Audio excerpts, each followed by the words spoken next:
Hey everyone, Joellen here, and welcome to Washed in Watercolor.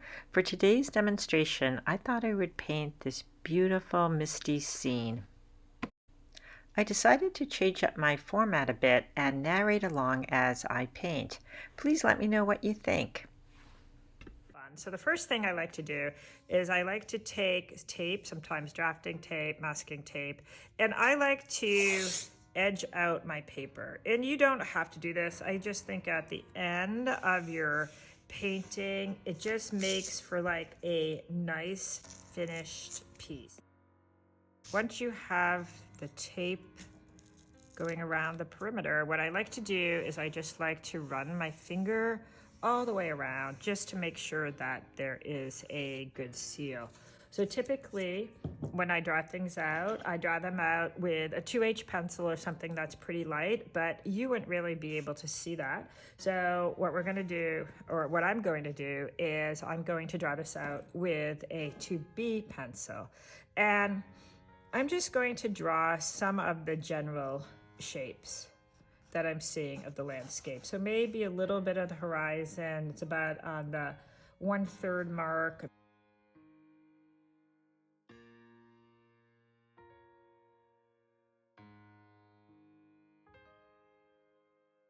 Anytime you're drawing in watercolor, try to keep your lines less sketchy, just more clean, almost like a technical drawing.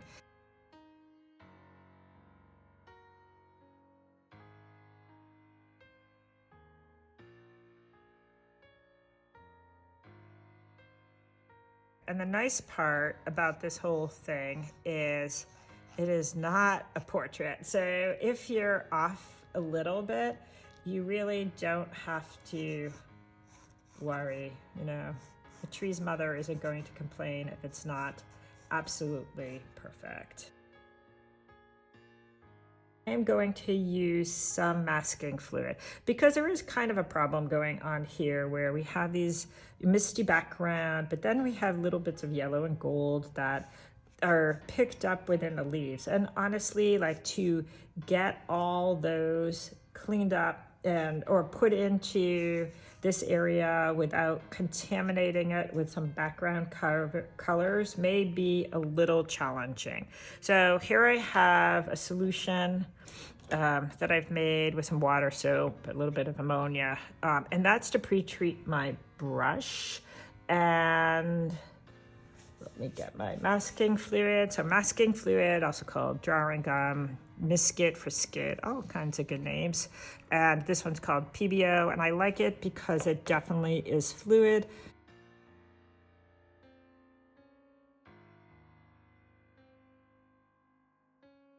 I'm going to pre-treat my brush.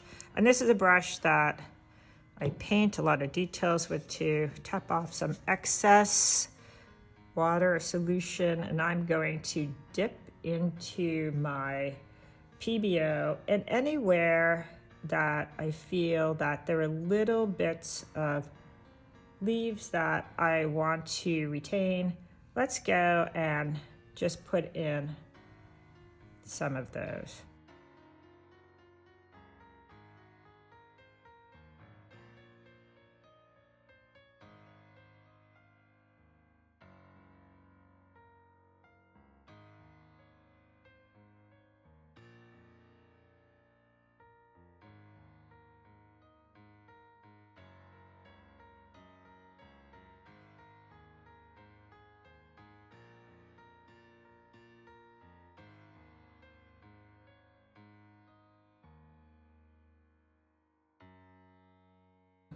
Students tend to make them where they're very regular, maybe like a 1/4 inch apart, or they're all like little soldiers all lined up in a row.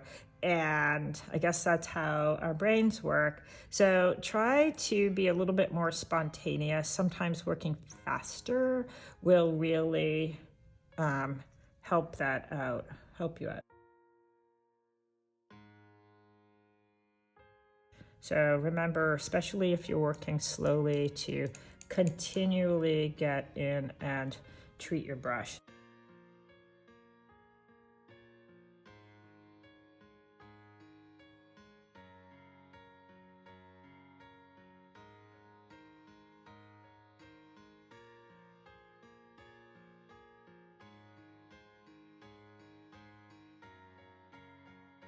So this brush is a script brush and I love it. I use it for a lot of painting, like fine lines and everything. And I find it handles PBR masking pretty well. And I'm able to get these nice little dots in here.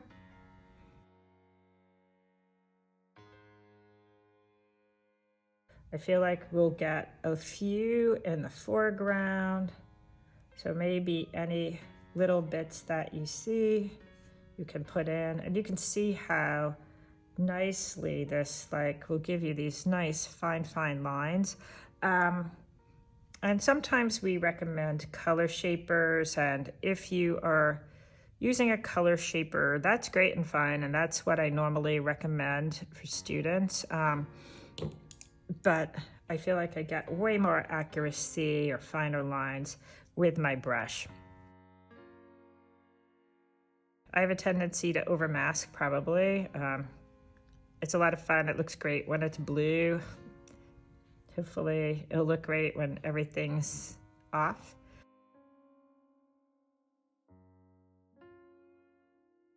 Let's get some random dots, kind of sections over here.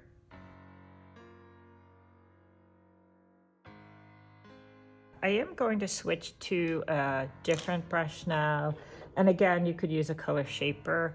So this brush, even though I'm treating it, the hairs on here really don't react well with the masking fluid, and it's kind of all now gunked up a little bit, but it's great if I want to get bigger passes. So we have this really light tree over here, and I'm just going to paint down the whole thing. So one thing with masking fluid, try not to get it on your clothes. It will not come out. It is like really bad if you get it on your clothes. Do not get it on any nice brush. It will not come out.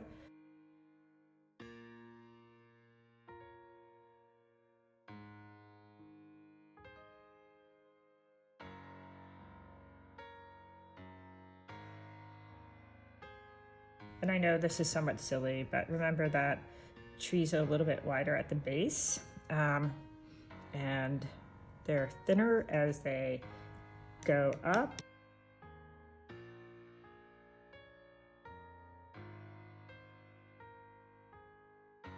I know I mentioned this is the first time I've ever painted this, so probably by the time I get to my second time with my in-class students, I'll have figured out a lot of the kinks. So if you feel you could do this another way, you go for it.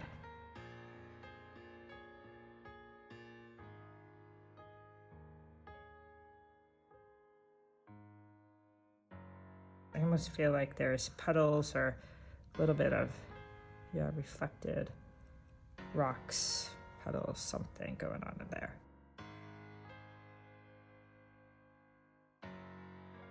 So masking fluid dries fairly quickly.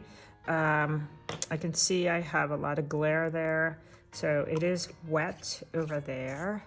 I see some of this is dry already, and the way you can tell is you just take your hand and you test, you look at your finger, does any come up on your hand? And if it doesn't, you're good to go. If you've made a mistake, I can see I've had a spitting brush and you have little droplets here. Wait until it's dry and then you can just take it off. So because this is so wet and time is somewhat of the essence, I think I'll give it a dry with a blow dryer.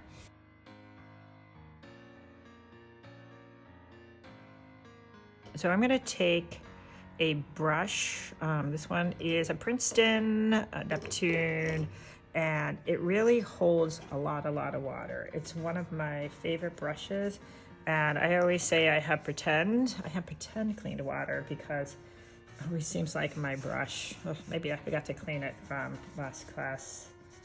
I did, whoopsie. So let's get through this, and with pretend clean water, we are going to I'm gonna wet the entire paper up so I can just kind of drop in colors. So because there's all this mist and there's like this super nice softness going on, I in order to achieve that, I really want to have a nice wet background so I can work wet into wet paint. I'm just going to grab a little bit of ultramarine blue. Not too much. When I look at the background, gosh, I feel like maybe I'll grab and put a little bit of Windsor blue with that. I feel like it's got this very pale blue happening. And I feel like just a hint of lemon yellow, just a hint.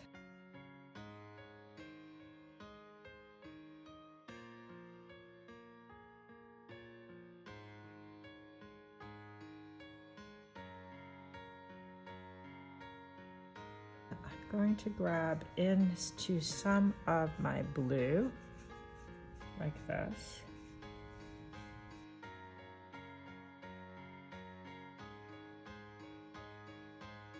This brush is acting a little funny. I don't know why. Almost like it has like a soapy film on it. All right, we'll just push through, right? Push through.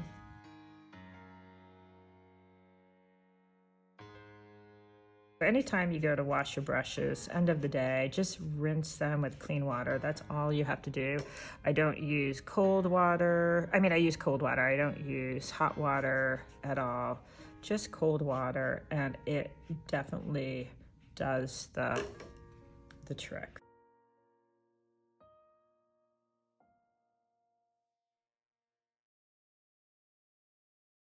But we're going to work some wet into wet paint, and I really see this kind of nice gray happening in the background. So I'm going to take a little bit of maroon perylene, which I love, such a good color, and let me mix that into that bluish mixture that I had, and maybe just a little bit more. That's a really pretty color. Let's test this in an area that's not right in the center of our painting, all right? And I'm just going to put in the indication of some nice soft trees. So this is really working wet into wet paint, and we'll come through and just, doesn't have to be perfect. We're just going to indicate some trees. We're going to let them be nice and soft.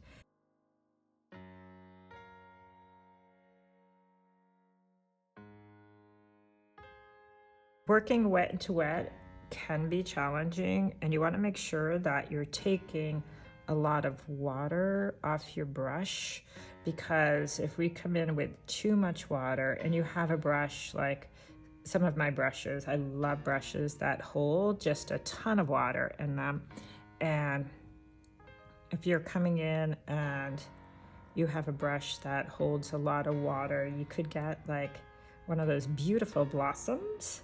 A little bit of sarcasm going on. Take some more of that maroon. Our sky colors were a little bit of blue. That's pretty good. I might stick with that. That's a really kind of soft gray purple. Take out some water, and let's just tap through just to see if we can get a little bit more definition going on.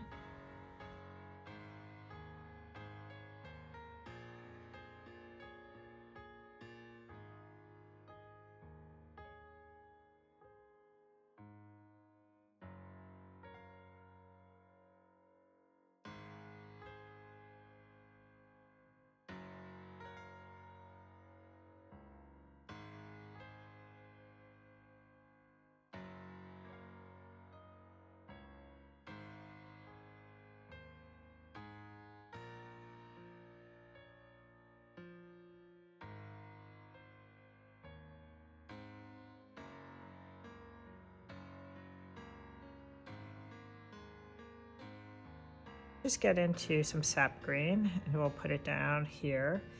So sap green contend it may be a little bit too bright for what we want to be in our background. So we'll have some top green. I might come back and just give it just a hint of my red. We could give it a hint of purple, just something to kind of calm it down just a little bit so it doesn't push forward. This is still damp, and if I come in with a lot of water, I may get a blossom.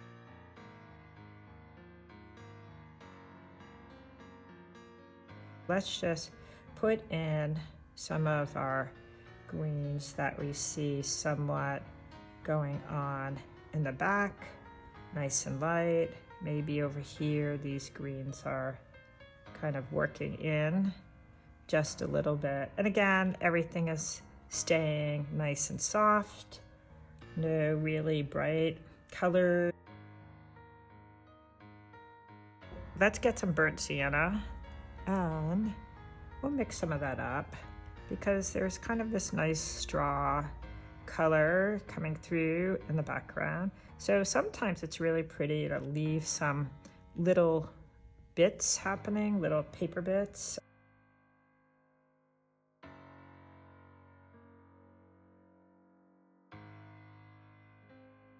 Picking up a little bit of cad yellow, maybe some cad yellow coming through here. It looks really pretty, and I'm letting those colors kind of mix together.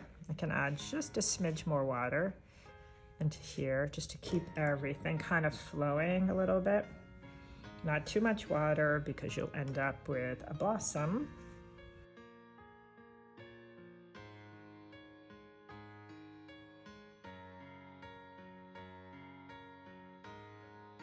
I feel like we have to get a little bit more commitment to the green, but I really don't feel like this is the perfect green. Maybe taking a little bit of our Windsor Blue green shade, and let's just see, take off some water.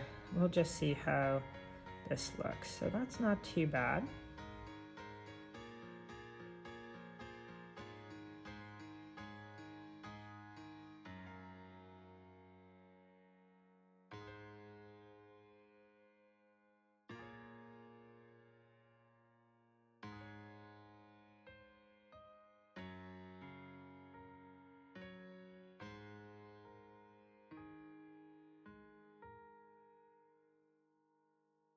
I'm gonna get into some perylene green. Perylene green to me is a nice like dark convenience color.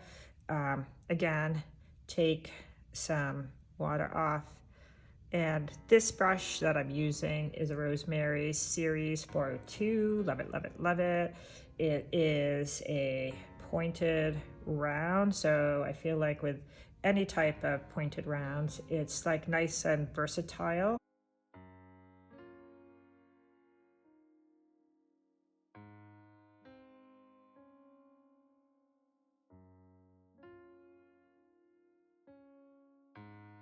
Get some burnt sienna, trying to poke my brush in different directions to give it a little bit more of a natural look coming through. Maybe where it's more level, we could do more horizontal strokes over here. Let's just continue to maybe poke some of that up, and definitely will pick up a lot more dark.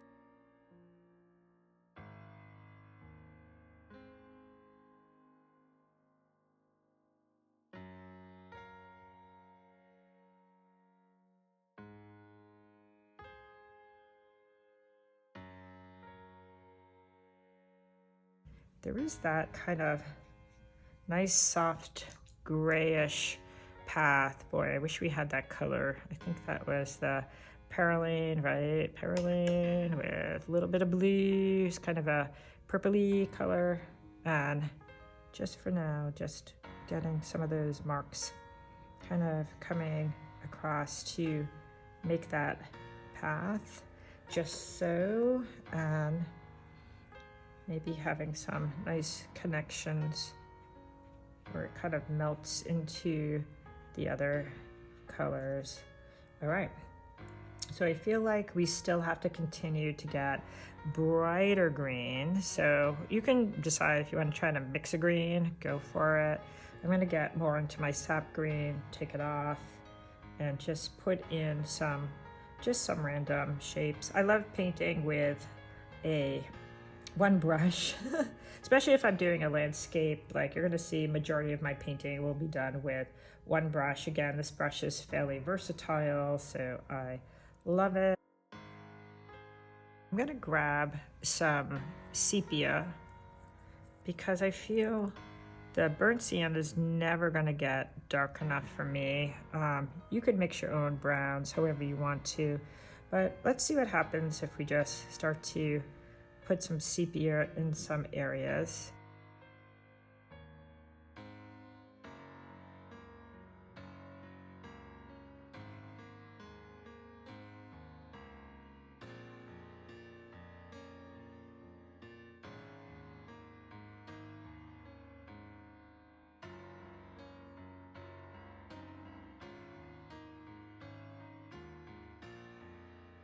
This is a script brush.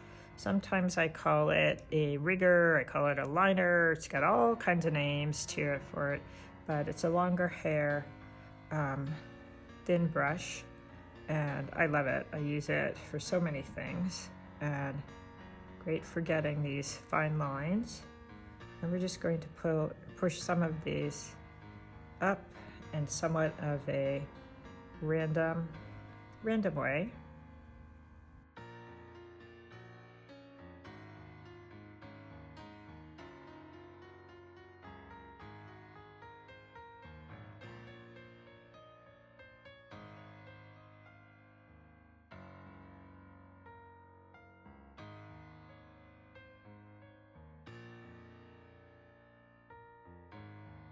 Okay, so my painting is dry, and you really want to make sure that, you know, if you're painting along, that your painting is totally dry, because if it's like semi-wet, what will happen is when you put water on it again or go to do a next layer, you'll start to churn up the paint that you put down. So just try to make sure that it is pretty dry.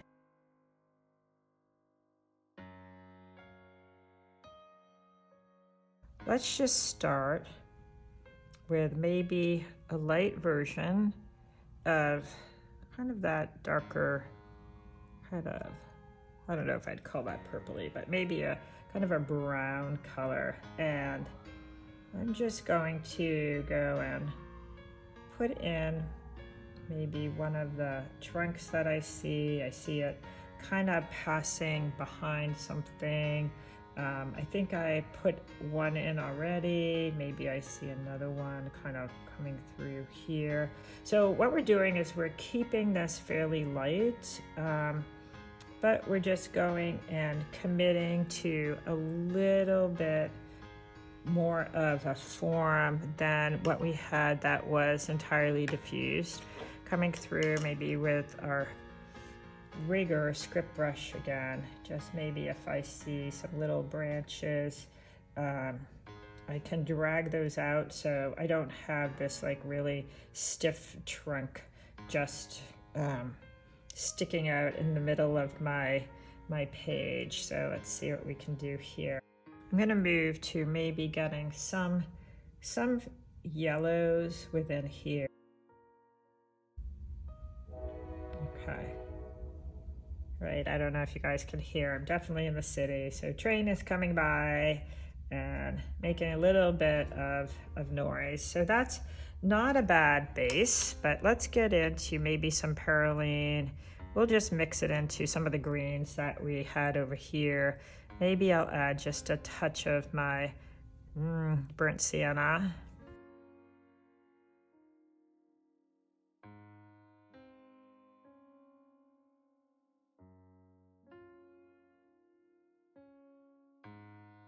What I like to do, put some in. I can kind of join them with little bits of water. How pretty, how pretty. And if I feel that it has gotten overly dark, what I can do is just take paper towel, tissue, and just kind of give it a stamp. And that will be enough just to give it a little bit more light. All right, so let's just keep moving on here because we have a lot to somewhat get through.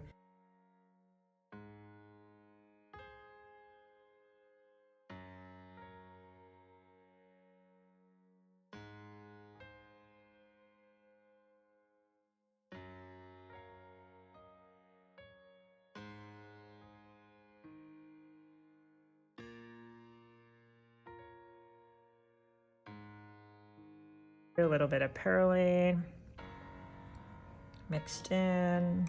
I'm gonna just get some burnt sienna in there. And of course I could always add a touch of purple. And again, using my brush to create random shapes.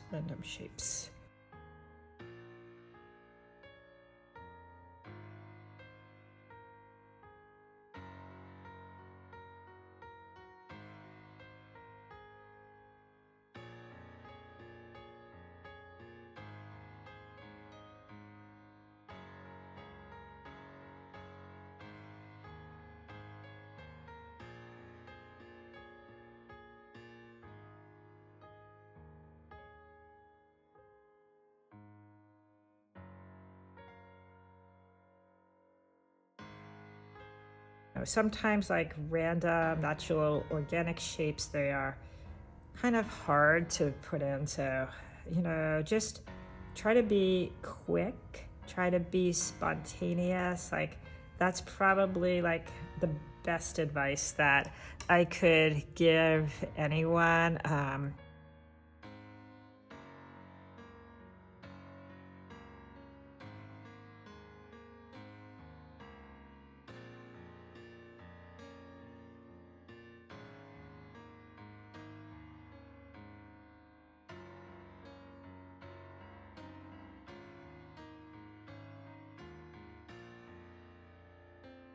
I don't always name my colors as I am going along, but if you're interested, lemon yellow, that's some cadmium. Aurelian I don't use that much. Quinacridone gold, it's now like a different type of gold. Gold, can't remember the name, but they're not, it's hard to get quinacridone right now. Yellow ochre, Windsor orange, red shade, Windsor red, quinacridone magenta, perylene maroon, Windsor violet, ultramarine blue or French ultramarine. Don't buy green shade. This is Windsor Newton or Windsor blue green shade. Gosh, I haven't dipped to this in a while, so we're just gonna skip over that. I think it's Prussian blue, but not sure because I haven't used it in a while. Here we have cobalt teal, love it, love it, love it, sap green. This is I only use for special occasions, so sap green, we have perylene green, we have burnt sienna, we have sepia, and we have neutral tint. All good. And whatever you use is fine. It's like whatever you get used to, I'm going to paint and do some negative space painting. So if I want this to have light edges and be lacy, well, I'm going to paint what's above it. And then I'm going to take and just kind of soften some of this up so it disappears. And look at, I start to form the edge of what I'm seeing here.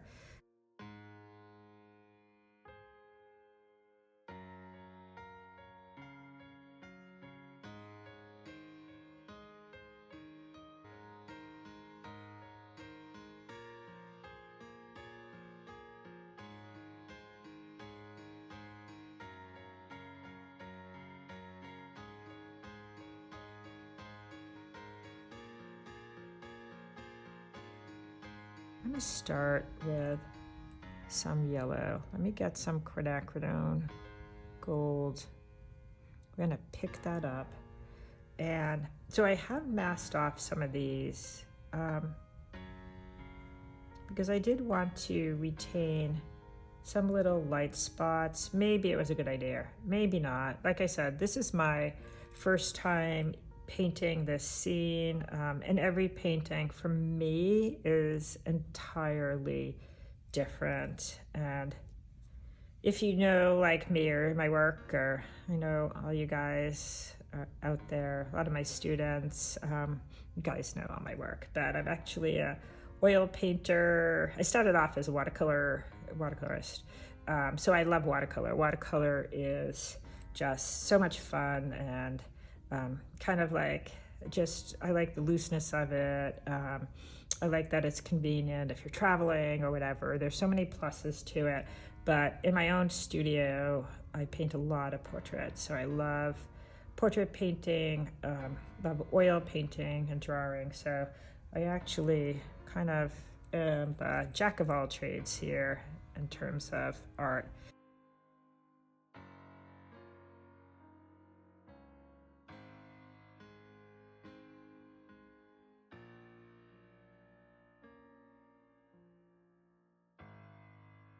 So could you use a sponge for some of this? Probably.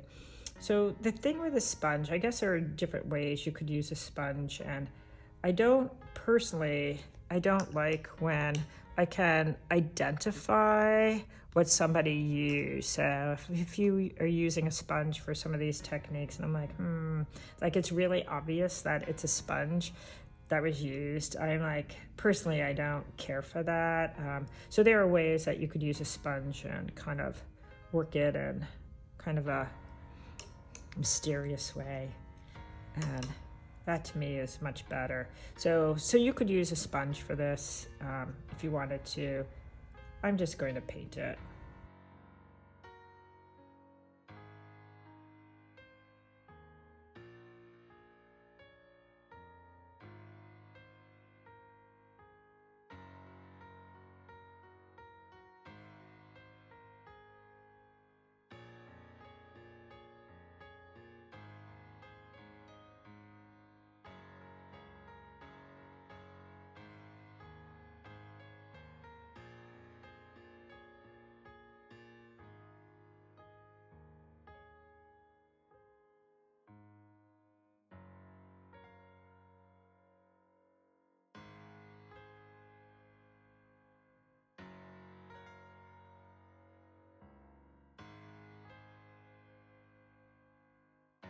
What if we take our maroon, mix it with some yellow? I just feel like there are spaces that are in between. I should probably switch brushes for that, right?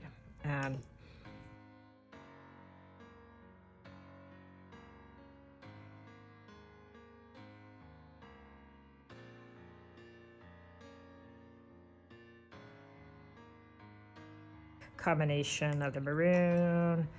Let's add in some, that's a lot of blue. Whatever.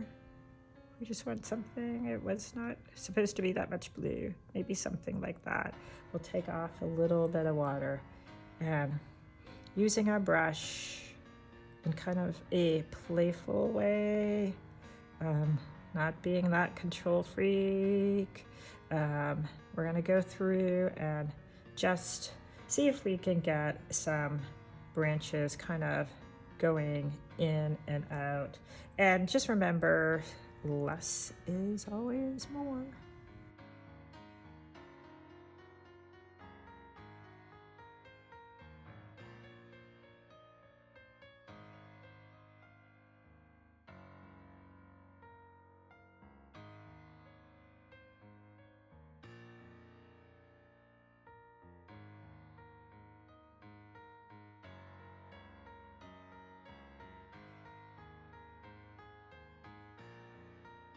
So I just took some of my maroon, mixed it in here. That's kind of pretty. We'll see where that goes. My students will always tell you that I have slop on my, well, I call it slop. I have slop on my palette, and so it's not always like a good way to describe what I'm using, but I always pick up like a color and some slop. So I feel like in watercolor, you are only limited by your imagination, and you know, it's really, there are so many techniques. So here, just my instinct is to use my rigger or script brush and just kind of use it more as a stamp, and just to get like some of the dry brushing or whatever we would see more in the foreground area, kind of coming through.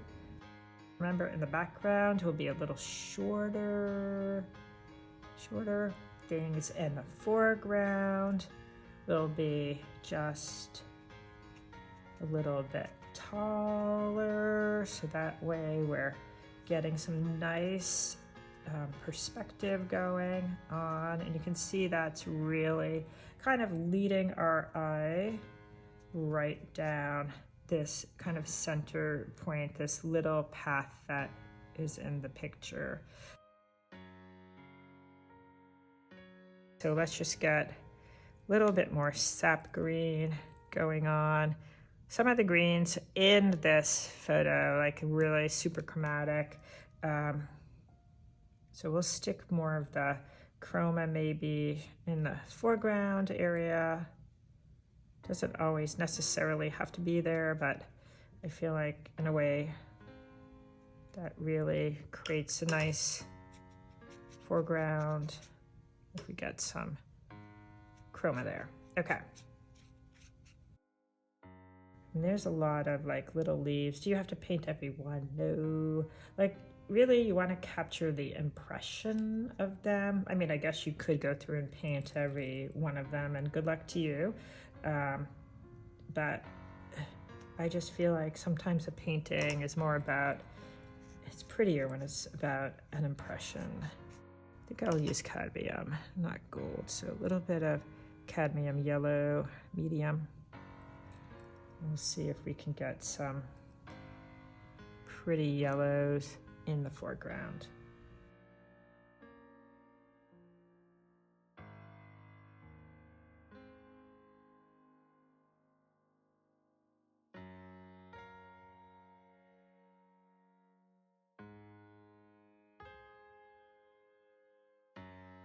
You know, we haven't really dipped into Windsor Orange red shade, which is one of my favorite colors, but maybe we'll just add just a little bit into our foreground.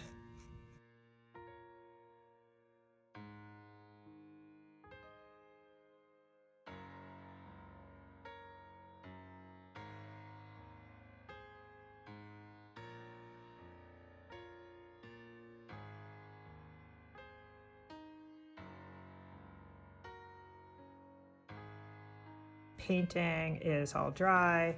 This is a rubber cement pickup, and I use it for taking my masking off. You can definitely use your finger if you want. Let me brace my paper because I do have to put a little bit of pressure since I put a fair amount of masking fluid on this. I know some people are kind of against masking fluid, but I have to tell you, I love it. I don't know what I did before masking fluid. It just is so convenient. It frees up your hand. It allows you to paint around everything. Okay, so I think I got the majority or all of the masking off. So you can see I like to go over this with my hand just to see if I can feel any tackiness where I may still have masking. We have all of these areas that we need to go back and fill in very, very, very carefully. So let's go through and we can start with some of these trees in the back before we get to some of the trees in the foreground. And these are really pretty because they do pick up kind of this orangey gold color, really, really nice. So I already have this pretty quinacridone gold. I might give it just a hint of the perylene, which I think is really nice. I may end up having other colors in here as well, but let's just see if we were to paint this in, what that would look like. And wow, it's just such a really, really pretty color.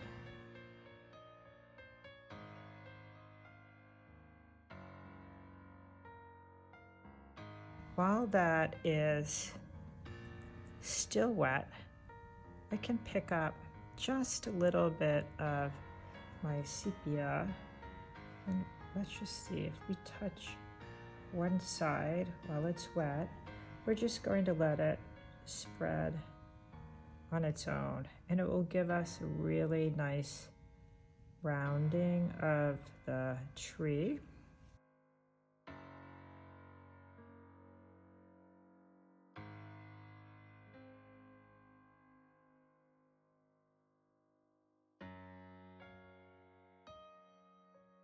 I feel like these trees, for the most part, have kind of a sepia. Maybe they pick up a little bit more purple. So I'm going to grab some of my Windsor Violet and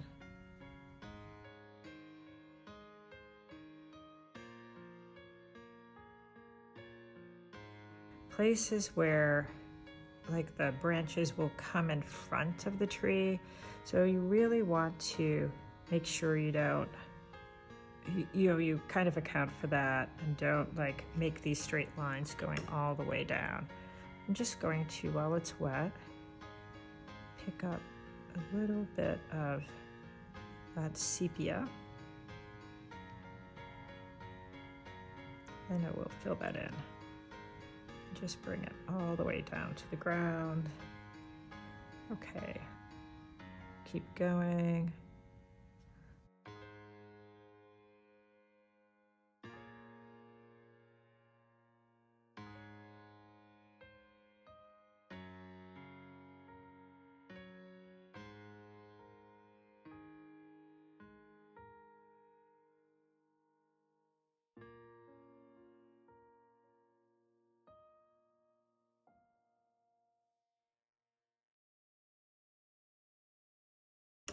I think I will take maybe even like some places I can add some yellow touches, and the paint will just stay within the channel and it will look really, really nice. And trees generally are much darker at the base, so let's just give it just a little bit more darkness. Now, if that's working too fast for you, you may do one tree at a time. I'm gonna soften the bottom so they're just not like lollipop sticks stuck into the ground.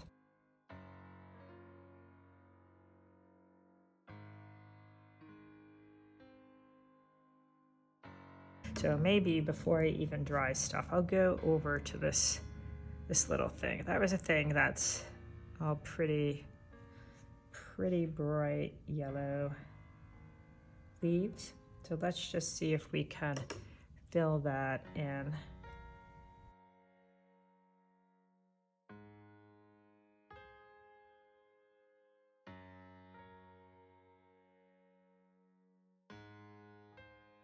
We can get a little bit of burnt sienna. We'll just add it to the bottom.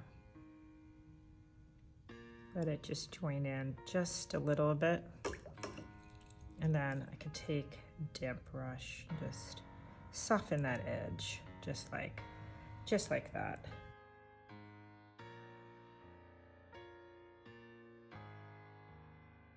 So I'm gonna get this darker tree here first. And when I look at it, I'm feeling that it does grab a little bit of orange. So you can decide if you wanna use your permaline maroon mixed with a little bit of quinacridone gold. If you would prefer, you could use some Windsor orange red shade. Might actually dip into that. There's no one way to do this. All right, so that's a pretty orange color. And I know that this tree is really dark. I get it. But it's got a little bit of orange happening here. So let's see, a little bit of orange going on, just like that. It's got some thicker branches. I'll kind of bring that up and that will end up coming in front. Now I can go back to my sepia. And if you don't have sepia, you can mix some complementary colors together and come up with like something that is comparable. All right, let's just come all the way up. This is still wet. We're just going to kind of come right in front of the other tree. Remember with some of these that the branch doesn't go right through. The leaves will kind of break in between. And as it's pushing out, it's just not going to be as dark. All right, so that's not bad.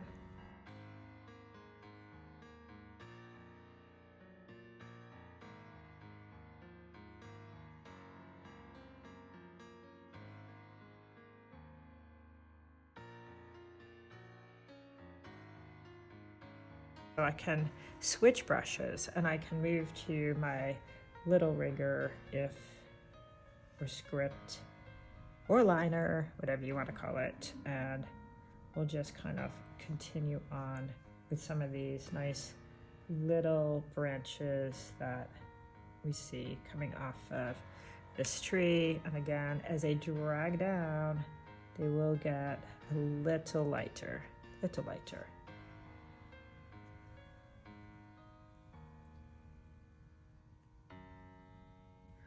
Let's get this next tree that's here. So that's kind of this pinky, purpley.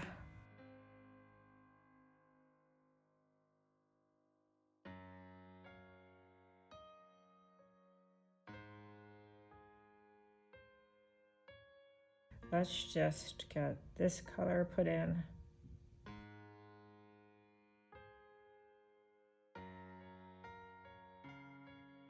Weirdly, I see some hints of purple.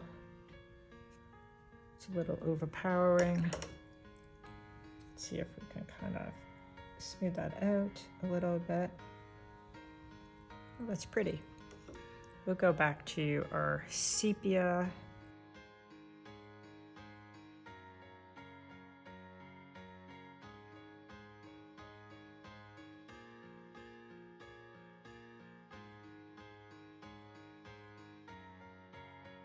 I just want to ground the tree so it's not just stuck there, plopped in there. All right.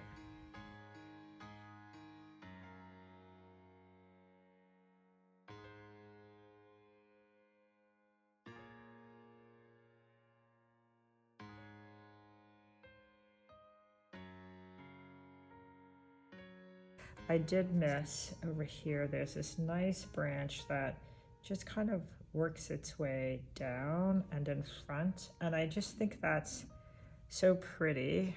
That's what I love about all of these, that they're kind of flowing and hanging down a little bit.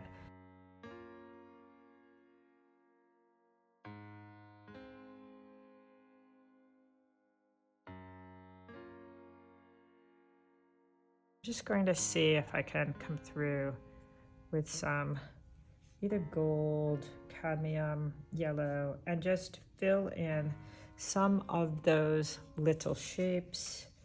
And again, maybe somewhat blotting as I go along.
But let's get to these little marks on the trees because I like super love them.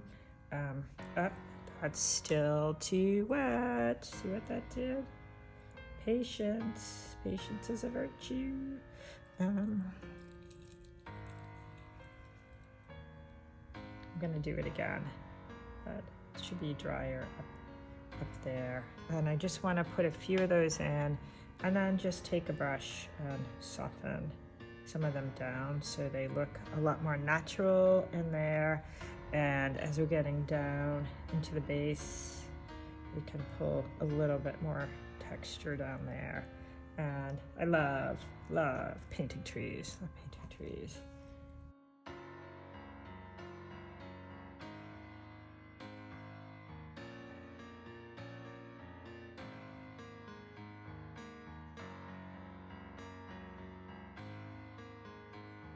I feel like the yellow, you could do dot by dot for me because yellow is compatible with green. I feel like I'm okay if I just go over this with yellow in a little bit more of a sloppy way.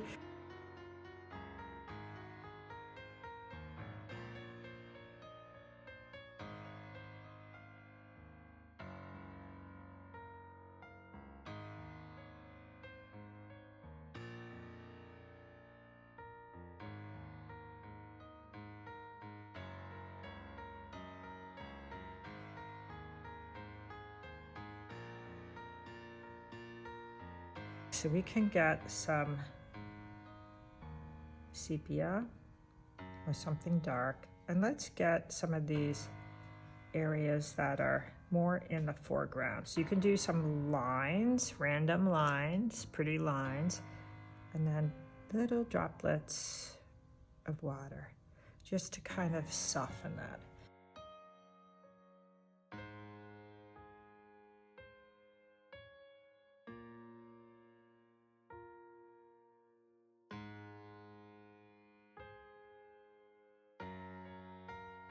So that to me is adding some nice depth into our foreground area.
Coming through, I'm just going to grab a little bit of sepia. We don't want to be too controlled with this, but I do feel like there were just some little pebbles on our path. And maybe those pebbles, possibly too much purple, but maybe just we could have a little purple. Maybe. We'll see. Okay. Let's just connect them with little bits of water.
What I'm going to do is I'm just going to give this a quick dry with the dryer, and I'll sign it. We'll take off our masking. We'll see what we have.